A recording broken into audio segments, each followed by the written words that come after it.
But one of the things I try to encourage my people to do is recognize that this doesn't make you less than.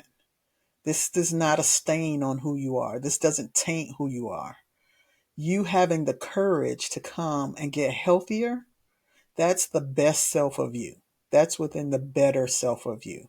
Because what that does is say that I choose to be better than this. I choose to operate better. I choose to be better in my life, in my relationships, in the way I function in the world. I want more. Okay. And so because of that, that says that you're willing not to accept less in life. You're desiring more.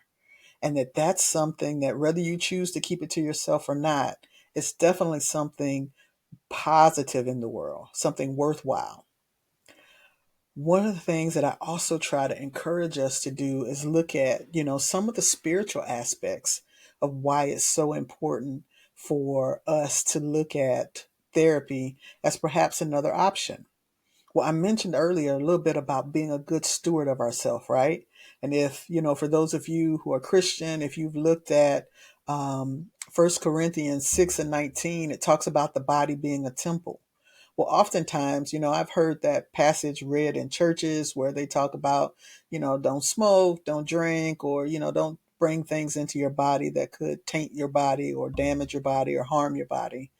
But think about this. If you allow things to remain in your body, in your life, in your mind that cause you distress and distract you, isn't that also destroying the temple? If you allow chaos to remain in your temple, how is that taking care of your temple? We're given one life to be a good steward of. And I always say you were given your own life first before you cared for anyone else, before you had siblings to care for, parents to care for, a spouse to care for, or your own children to care for.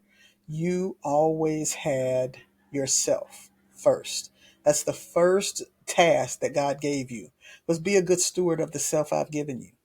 And so that's something that I hope that we'll continue to look at is, what does it mean to be a good steward of the self God gave me?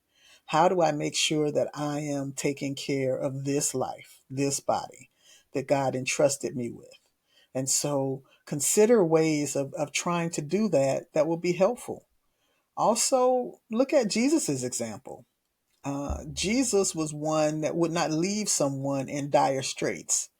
Oftentimes there were people who called out, Jesus, Jesus, help, Jesus, Jesus, help. And Jesus would stop and help. He didn't say, go somewhere and sit in secret with your suffering. God often chooses when you cry out for help, to heal, right?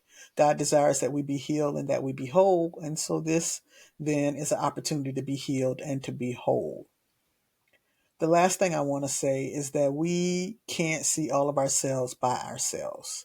This is kind of an old adage, but basically what it means is a lot of us like to think that if I just sit at the house, I can talk myself through it, or I'll sleep through it, or I'll try to cope with it in some other way. And to a degree, we all have a bit of resilience. We can fight some adversity.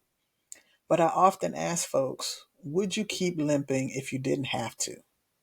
If there were another way, if there was a way where it didn't have to last as long, affect your life as much, continue to create devastation in your life, would you choose that option?